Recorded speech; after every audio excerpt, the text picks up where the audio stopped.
Então, galera, só esperar um pouquinho mais as pessoas entrarem para a gente começar a apresentação e as perguntas ao entrevistado, tá bom?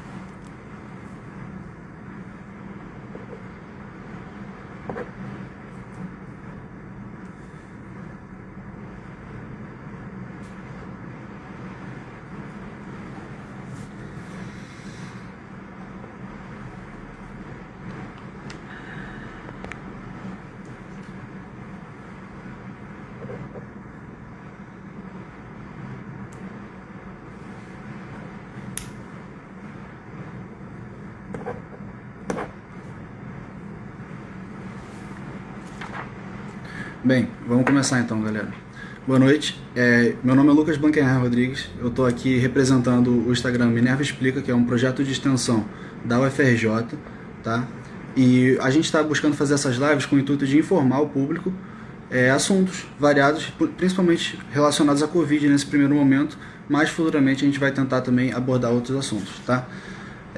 Hoje a gente vai abordar o tema inflamação e tratamento com plasma no cenário da Covid-19, que são temas que a gente julga muito relevante e que estão muito em alta, despertam a curiosidade do público, e hoje vamos tentar tirar todas as dúvidas, tentar um pouco também abordar um pouco melhor esse assunto, explicar melhor o que é cada coisa, e só vamos esperar o nosso convidado chegar, e assim que ele chegar a gente começa a série de perguntas, a entrevista e o bate-papo, tá bom?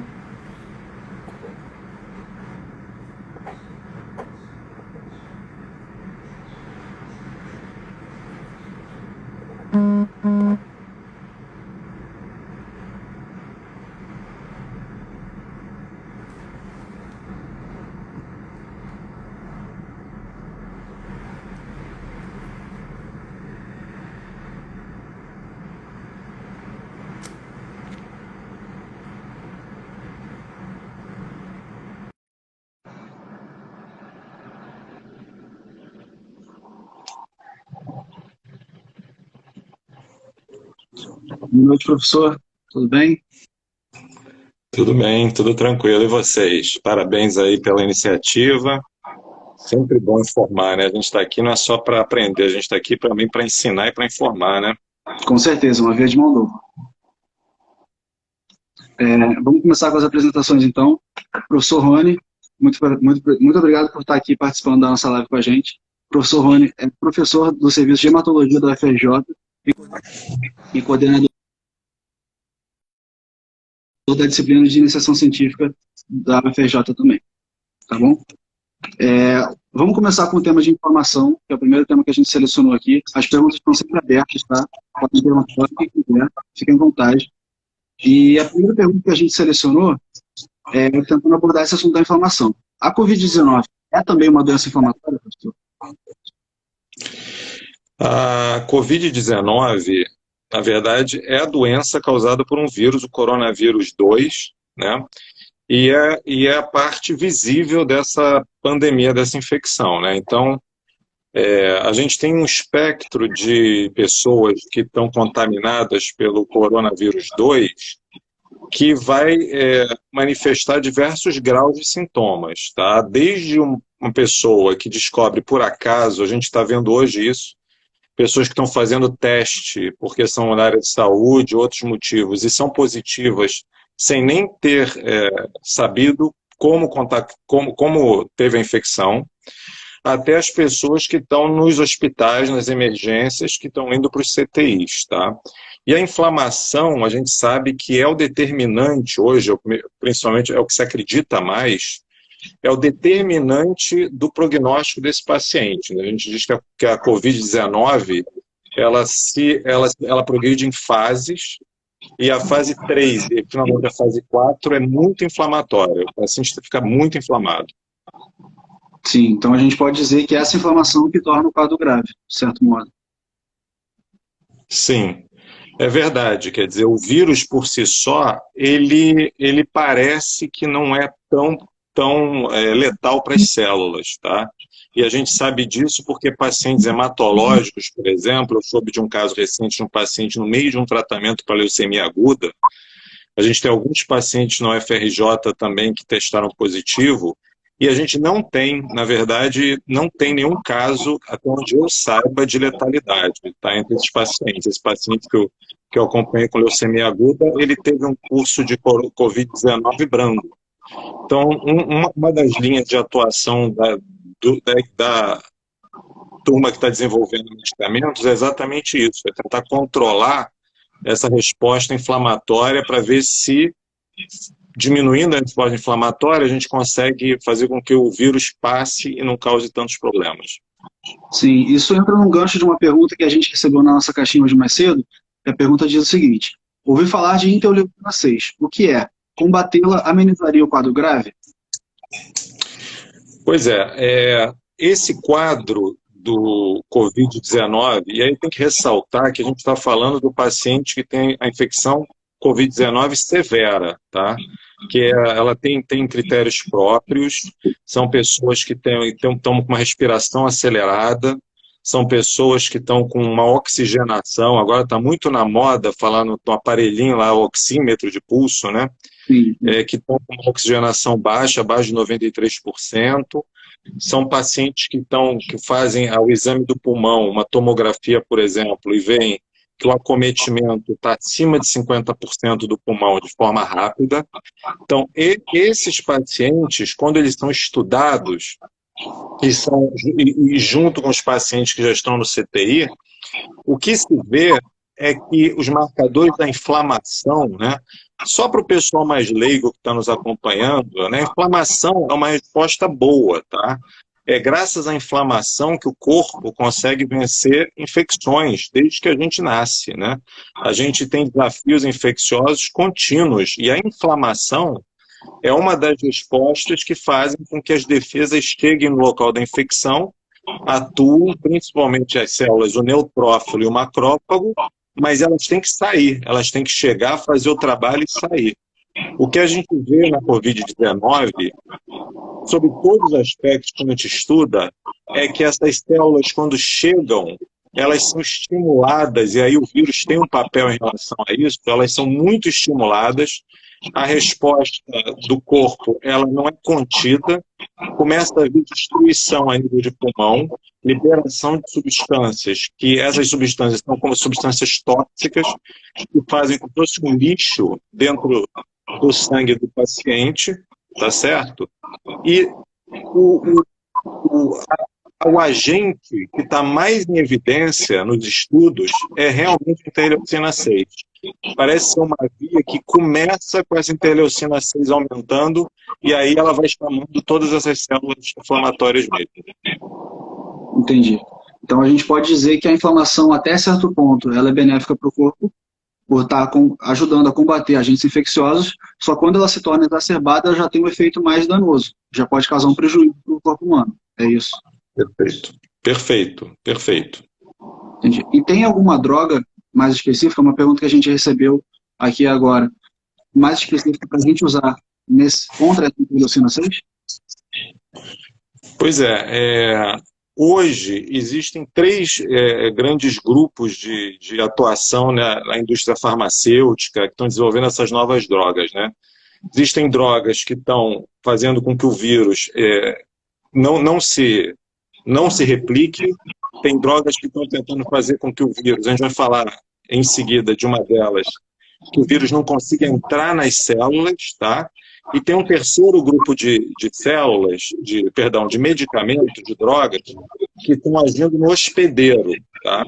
E, de certa forma, é o grupo mais promissor, porém é o grupo mais arriscado.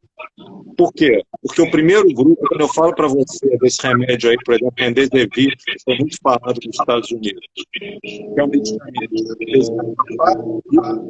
todo mundo entende que ele vai agir no vírus. Se eu falo para evitar que o vírus entre na célula, por exemplo, o soro de convalescente, por exemplo, ok. Agora, no momento que eu estou desenhando um medicamento que vai atuar num processo inflamatório, por um lado, essas drogas podem ajudar a esfriar o processo, por outro lado, tem uma infecção no paciente, né? Então tem que ficar claro que usar essas drogas, antes de eu sequer falar no nome, tem que ficar claro que não é para sair usando fora de estudo clínico. Porque essas drogas, por um lado, elas podem ajudar, por outro lado, a infecção pode se agravar, porque elas estão diminuindo a imunidade. Uma delas, existem duas drogas sendo estudadas hoje, principalmente nos Estados Unidos, mas uma delas existe até mesmo no Brasil. É uma droga chamada tocilizumab.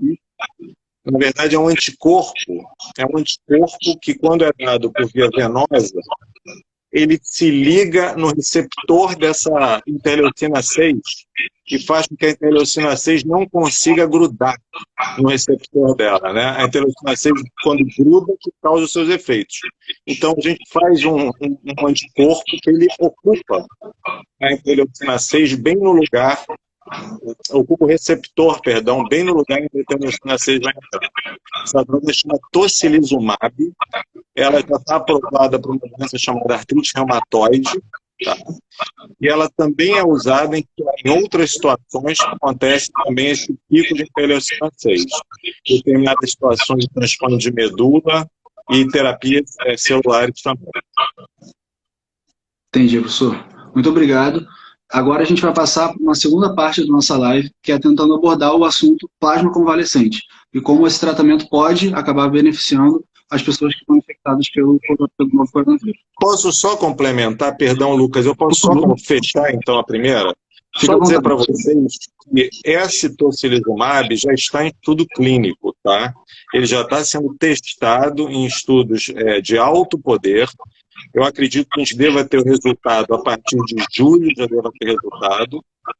A gente tem até hoje resultados do uso do tocilizumab em pacientes pequenos, principalmente da China e da Itália, coisa de 20 ou 30 pacientes, e parece promissor, tá? O tocilizumab pode até encurtar o tempo no mínimo, encurtar o tempo de internação, mas isso ainda está em estudos pequenos, mas já tem estudo grande que deve sair no próximo mês ou daqui a 2 meses. Entendi. Então, qualquer que seja o benefício, vai acabar aliviando um pouco o nosso sistema de saúde de algum modo. Tá ok. Passando para a parte de plasma convalescente, a nossa primeira pergunta que a gente recebeu sobre esse assunto é o que é e por que usar o plasma convalescente nessas situações, com a infecção pelo novo coronavírus. Bom, o plasma convalescente, ele é rico em, a gente acredita, o que é o plasma convalescente? Só um minuto, Lucas, a ligação tá boa para você? Tá dando eco para você, o que eu estou falando? Você está ouvindo bem o que eu estou falando? Eu estou ouvindo bem. Perfeito. Então vamos lá. Vamos lá. Qual é o tratamento ideal para qualquer infecção viral? A gente sabe, o tratamento ideal é uma vacina. Esse é o tratamento ideal. Todo mundo queria ter, no ano passado, uma bola de cristal para adivinhar que a gente vai ter um vírus esse ano. A gente vai poder fazer uma vacina. E com essa vacina, a gente iria tratar os pacientes. E eles iriam adquirir anticorpos. Só que não tem vacina. Então, esses pacientes fazem o seguinte: eles são infectados pelo o coronavírus 2. Ao cabo de 14 dias, eles são dados como curados. E como é que a gente sabe que eles estão curados? Nós sabemos que eles estão curados porque nós fazemos um exame sorológico depois de 2 ou 3 semanas e a gente vê o aparecimento de anticorpos, tá? Embora a gente não tenha certeza absoluta que esses anticorpos vão proteger o paciente, a história das infecções virais mostra que eles devem ser protetores. Tá? Então, isso demorou 14 dias para acontecer. O que eu penso? Eu vou fazer o seguinte: e se eu colher esses anticorpos que os pacientes fizeram e administrar eles em pacientes antes dos 14 dias, antes que os pacientes façam os anticorpos. Então, eu vou estar criando uma situação de anticorpo antes do próprio corpo fazer. E dessa forma, tentar impedir que a infecção se alastre. O anticorpo neutralizando o vírus ainda no sangue, ainda nas secreções. Essa ideia é antiga. A gente faz isso, por exemplo, quando a gente tem determinado mordido de cobra, por exemplo, ou a raiva, dependendo do tipo de lesão, a gente tem que tomar soro. A gente tem que tomar soro antirrábico, a gente tem que tomar soro antiofídico, porque o soro neutraliza no momento que ele entra. Então é isso que está se tentando. Isso que o senhor falou foi até tema de duas perguntas que a gente recebeu aqui. A primeira é se parece soro contra veneno de cobra, que alguém deve ter feito essa associação, e o senhor falou que tem similaridade sim. E a segunda é em que momento da infecção utilizar, que o senhor falou que é antes dos 14 dias, para tentar evitar que o quadro se torne grave pela presença viral mais aumentada. A outra pergunta que a gente recebeu aqui é como utilizar esse plasma no tratamento? Como que a gente pode acabar utilizando? Qual é o procedimento? Vamos lá. Então, primeiro, a gente não sabe quando utilizar, entendeu, Lucas? Existem duas teorias. O que eu li, saiu agora recentemente, até estava pegando hoje para ler para essa live, um artigo aqui, ó, um resultado de 5.000 pacientes já nos Estados Unidos. Nos Estados Unidos já tem cerca de 8.000 pacientes tratados com plasma, tá? Dentro de estudo clínico. Então ele já tem dados de 5.000 pacientes. O que a gente vê nos Estados Unidos é que os pacientes que receberam a transfusão de plasma são pacientes graves, são pacientes que ou o médico tem certeza que vão evoluir para uma Covid-19 severa, ou pacientes que já estão na Covid-19 severa. Francamente, eu não sei se uma vez que a porta abriu, a gente escancarou a porta, se vale a pena tentar proteger a casa por fora. Isso a gente ainda não sabe. Pode ser que vale a pena fazer como se fosse a pergunta do soro antiofídico. É ótima. Quando é que o soro antiofídico é melhor usado? Quando não tem sintomas. Depois da picada, vai mostrando a cobra venenosa, faz o soro. Nós deveríamos ter uma forma de prever, antes dos sintomas acontecerem, quando que essa doença vai se instalar de forma grave. E aí fazer o plasma, né? Fechar a porta antes dela ser arrombada. Como é que isso acontece em resumo? Hoje, no Brasil, até onde eu saiba, o tratamento com plasma de convalescente só é feito como pesquisa. Tá? E é assim que tem que ser. O que não tira mérito nenhum.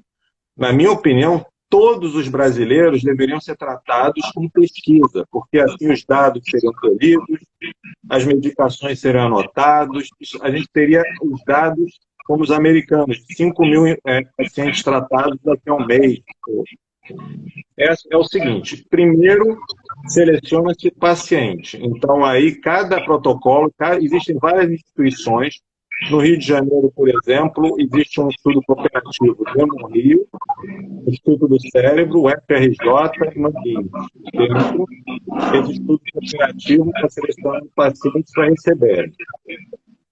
Você quer saber o que é necessário para doar também o plasma? Quer que eu fale? Sim, professor, isso foi uma das dúvidas que a gente recebeu. Quais são os critérios para doação de plasma? O que a pessoa precisa ter para poder doar o plasma? Número 1, tem que ser doador.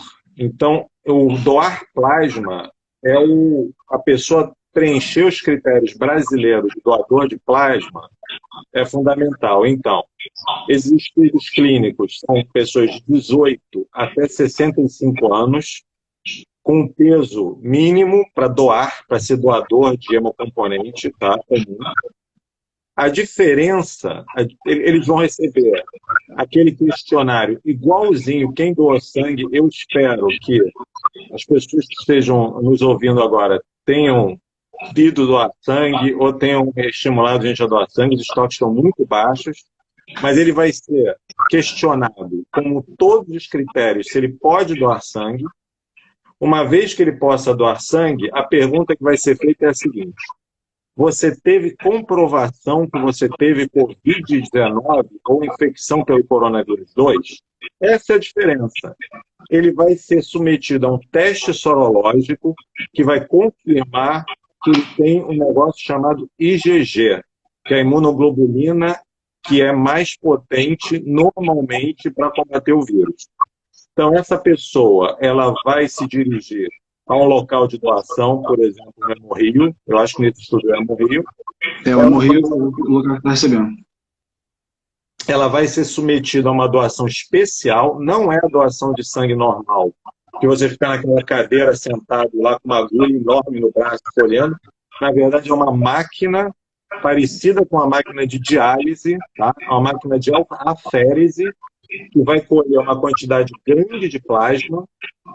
Essa quantidade grande de plasma vai poder ser usada, dependendo da quantidade de anticorpos, em até 3 pessoas, até 3 pacientes vão poder usar uma transfusão de plasma. Tá? Esse plasma vai ser submetido a toda a pesquisa de infecção, HIV, hepatite B, hepatite C, Chagas, sífilis, todo, e o HTLV1. Toda a rotina normal de banco de sangue para ser liberado. Idealmente, não é legal que mulheres que já têm engravidado sejam doadoras de plasma, porque elas produzem uma coisa chamada anticorpo, anti-HLA, anti-DNA, quer dizer, é um anticorpo perigoso que pode dar uma reação em quem recebe esse plasma. Então, as doadoras multíplas, as doadoras têm muitos filhos. Não é legal que sejam, é melhor que sejam homens ou pessoas que nunca engravidaram. Tá? A transfusão é ABO compatível, é uma outra coisa interessante, que normalmente a gente não liga muito para isso, mas nesse protocolo, se o paciente tem grupo A positivo, ele recebe plasma A, se ele tem B, ele recebe plasma B, a transfusão é sempre ABO compatível, tá bom? E, enfim, e os resultados são anotados. Sim, vale a pena lembrar que o paciente tem que estar curado e sem sintomas há mais de 14 dias. É um dos critérios que falou. Um apelo também que a gente do Minerva Explica tentou fazer foi primeiro um aviso que a Uber, eu não sei se ainda está, mas ela disse que estava dando viagens gratuitas para quem estava querendo doar plasma no Hemorrio. Então, mais um incentivo para a gente tentar se mobilizar para tentar ajudar todo mundo. E os 4 bancos de sangue no Rio de Janeiro, que é onde a gente está, que estão mais necessitados, são o Banco do Fundão, da UFRJ, no Hospital Universitário Clementino Fraga Filho, o Hemorrio, que vale a pena lembrar que ele recebe a doação de plasma também, então se for doar plasma tem que ser lá. O Hospital Universitário Pedro Ernesto, que é o hospital da UERJ, também está com os bancos de sangue muito baixos e precisa de doação urgente, e o INCA também está precisando de doação. É muito importante a gente tentar fazer esse apelo, porque nesse período de pandemia, as doações diminuíram muito, tanto as de plasma quanto a de sangue normalmente, para qualquer tratamento hematológico. Então, a gente precisa ter esse incentivo para poder tentar combater não só o coronavírus, mas todas as outras doenças que já existem e fazem questão no tratamento hematológico. Tá? Tem outra pergunta aqui, professor, sobre isso, que é quais são os principais riscos e efeitos colaterais do uso de plasma? Se tem contraindicação. Adorei, era o que eu estava com vontade de falar. Então vamos lá. O plasma, na minha opinião, é um dos tratamentos que dá menos efeito colateral, pessoal. O plasma é como se estivesse repondo uma coisa que o paciente não tem. Vamos dizer, um produto natural, né? De um paciente para o outro, tá? Então, o plasma não mexe com a imunidade, o plasma, a rigor, não mexe com outros sistemas, mas tem 2 riscos. Tem 2 riscos que são pequenos, tá? Eles foram responsáveis por menos de 1% dos casos nessa casuística americana de 5 mil transfusões, tá? 5 mil pacientes. Mas são dois riscos. O que é mais comum, e isso para o pessoal que trabalha com a área médica ou área de saúde aí, é importante, é o seguinte: pacientes de doença crítica, coronavírus, Covid-19 crítico, eles muitas vezes não toleram bem o volume. O plasma, ele é osmótico, ele é um volume importante. Então, existe um efeito colateral chamado TACO, T-A-C-O, infelizmente é do inglês, não é, em português não tem essa sigla tão bonita, e o TACO fica basicamente com a infusão desse plasma. Se você fizer essa infusão muito rápida, ou se o paciente tiver um quadro cardíaco desequilibrado ou muito no limite, você pode precipitar uma insuficiência cardíaca e inundar o pulmão de líquido, tá? É uma coisa importante, chamada edema de pulmão. Então você faz um quadro como se fosse um afogamento que tem que fazer uma medida para... Então, TACO, isso é a primeira coisa. Então, quem faz esse plasma tem que fazer um plasma lento, acompanhar essa infusão. Aliás, qualquer componente que você inscreva, é mais comum na mulher para que eu falei para você, é o seguinte: quando você faz o plasma, você leva outras coisas junto, né? Você não faz só o anticorpo, você leva tudo que está no sangue da pessoa que doou. Então, existem substâncias que causam reações. E essas reações têm uma chamada TRALI, T-R-A-L-I, TRALI, tá? De Transfusion Related Acute Lung Injury. Quer dizer, essa não depende de ser um paciente com coração ruim nem pulmão ruim, não. O paciente recebe o plasma, esse plasma faz com que essa mesma inflamação que a gente vê na Covid, ela aconteça pelo próprio plasma, pelos esses anticorpos que tem no plasma, e aquilo vai para o pulmão e faz um quadro importante no pulmão, um quadro de doença pulmonar grave, tá? Chamada TRAL. Felizmente, é menos de 1% esses dois casos.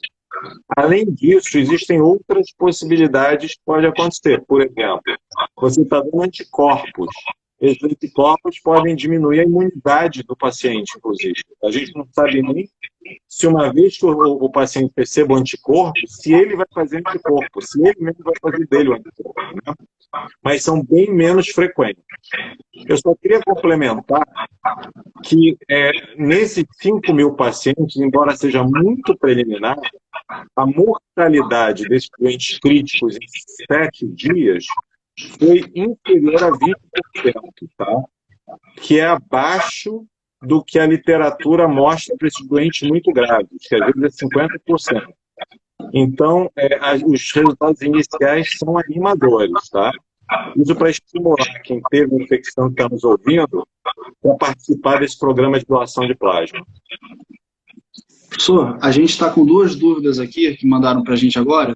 A primeira é se pode doar sangue e plasma no mesmo momento, ou quando doar plasma não pode doar sangue. Habitualmente se colhe as duas coisas, né? Quando você senta naquela cadeira, você sai da sua veia uma bolsa, aquela bolsa ela dá um concentrado de hemácias e um volume residual de plasma, tá? Então ali você consegue, mas para esse tratamento a gente colhe muito plasma e a gente colhe plasma numa quantidade tal que não permite escolher mais nada, tá certo? Então, ele é doador apenas de plasma. Professor, uma outra dúvida que a gente recebeu aqui foi se quem doa plasma e teve coronavírus pode ter algum tipo de prejuízo para a própria saúde, o doador tendo prejuízo da própria saúde. Boa, então aí eu vou falar de 2 coisas. Eu vou falar primeiro de um medo aí que talvez as pessoas tenham. Será que não tem coronavírus nesse plasma? E na hora de você dar o plasma para o paciente, você não pode piorar? Quem garante que não tem coronavírus? Eu não estou dosando coronavírus no plasma, né? Então, a primeira coisa em resposta a isso pouquíssimas pessoas que não têm sintoma, pouquíssimos, em caso assim de publicação, ter coronavírus circulante se não tem sintoma. Depois de 14 dias, 21 dias, que é o limite para você ir doar, você não vai fazer isso antes, a chance de você ter coronavírus é baixíssima. E mesmo que você tenha, não se esqueça que o paciente que está recebendo tem muito mais. O paciente que está recebendo o seu plasma vai ter muito mais coronavírus, então isso não vai ser um problema. Mas esse plasma só pode ser dado, isso é importante, para quem tem coronavírus.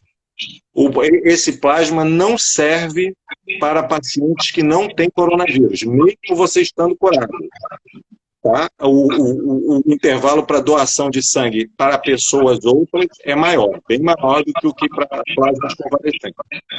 Em relação a quem doou, não há nenhum problema, pessoal. A quantidade de plasma que se tira é menos que 5% do que vocês têm circulando. Vocês tomam bastante água depois de fazer a doação, repõe a hidratação do corpo, que em 24 horas o teu corpo já fez esse plasma de novo. Não tem problema. É muito importante também a gente desmistificar esses medos que as pessoas podem acabar tendo e impedir que elas doem, né? Claro, eu queria agradecer a doutora Márcia Garnica, acho que ela é mentora, né, Lucas, de vocês aqui, ó. Sim, Tá é nossa orientadora, professor. Vou convidar a Márcia para uma live comigo, hein, Márcia Garnica? Se prepare. Tá bom. O que mais? A gente tem mais uma dúvida aqui. A dúvida diz o seguinte: se a gente já conhece a metodologia do uso do plasma convalescente, seja no soro antiofídico, seja no soro antirrábico, conhecendo essa metodologia seria uma intervenção mais segura.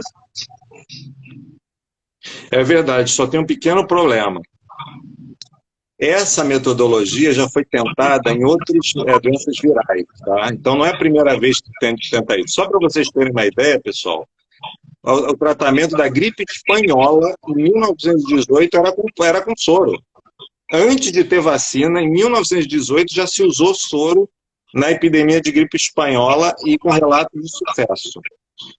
Só que modernamente, quando a gente já está fazendo medicina baseada em evidências, a gente tem dois exemplos. Tem a primeira epidemia de um coronavírus 1, que não chegou muito no Brasil, que é o H1N1, não chegou muito no Brasil, então ficou muito restrito à região da China, Japão. E a gente tem um outro vírus que chama MERS, que é o vírus do Oriente Médio, tá? Também afetou a Coreia. Essas duas epidemias foi feito, assim como está se tentando agora, foi feito plasma de convalescentes, nessas duas epidemias. E os resultados não foram assim tão bons, entendeu? Os resultados são meia bomba, o que eu quero dizer, meia bomba. Então, por isso, a gente está muito cuidadoso, tá? Muito cuidadoso, porque isso vai gerar custos, isso gera efeitos colaterais, e uma vez que você carimbe que o tratamento funciona para coronavírus, e vai ser uma explosão. Então, vocês imaginem a quantidade de plasma que vai ter que ser colhido no Brasil. Imaginem só. Então, a gente tem que ter muito cuidado. Sim, isso cai naquilo que o senhor falou de tentar fazer com que todos os tratamentos empíricos para o coronavírus sejam baseados em uma pesquisa, em vigência, para tentar justamente proteger dessas possíveis tendências, né, que a gente pode ver. A gente entende, é verdade, a gente entende. Eu sou médico também, a gente entende o desespero. A gente vê um paciente sem ter um remédio que tenha comprovação, é um problema, tá? Só que a gente tem que ter pelo menos uma plausibilidade biológica, né? Uma questão muito importante, tem que ser plausível. Então, o que a gente falou hoje é plausível. Então, de um lado, eu comecei a falar que a interleucina 6 é muito alta nesse paciente. Se você dosa interleucina 6, ela está lá em cima. Então, se eu usar um bloqueador de receptor de interleucina 6 e baixar, será que eu não melhoro? Isso é plausível. Outra coisa que é plausível é usar soro. Você mesmo, os nossos próprios ouvintes aqui, os nossos próprios colaboradores aqui dessa live levantaram esse ponto. Nós já usamos para antiofídico, já usamos para antirrábico, então é plausível. Tá? Plausibilidade é o primeiro momento. E esses dois tratamentos são plausíveis. Entendi. Professor, a gente pode começar a encerrar por aqui, mas antes de encerrar, eu queria retomar o apelo que a gente fez sobre doação de sangue. Lembrando que quem quer doar plasma e se enquadra nos critérios de doação, pode doar no Hemorrio, aqui no Rio de Janeiro, e nos hemocentros da sua respectiva cidade. Tá? Em Brasília tem, em São Paulo tem também. E é sempre bom se informar, ver se você se enquadra antes, e muitas vezes tem que fazer um agendamento prévio. Tá? Lembrando que, como estímulo para a doação de plasma, a gente descobriu que a Uber e a Cabify estão dando cards de desconto para quem está com destino para o Hemocentro, tá? E lembrando também que os 4 principais locais no Rio de Janeiro que estão mais necessitados para doação de sangue são o Hospital Universitário Clementino Fraga Filho, na Ilha do Fundão, o Hospital Universitário Pedro Ernesto, que é da UERJ, na Tijuca, o INCA, também na Tijuca, tá? O Instituto Nacional do Câncer, e o Hemorrio, que é o hemocentro principal do Rio de Janeiro. Tá? É muito importante a gente fazer esse apelo de doação, tanto para plasma convalescente, igual foi o tema da nossa live, mas também para outros tratamentos hematológicos que precisam de sangue para continuar. É muito importante. Queria agradecer a presença do senhor e agradecer principalmente pela sua explicação didática impecável, e muito obrigado. Espero que a gente possa fazer parcerias futuras novamente. As ordens, hein? Um grande abraço aí para todos aí. Boa noite. Tá? Fiquem com Deus aí. Tudo de bom. Boa noite, professor. Muito obrigado.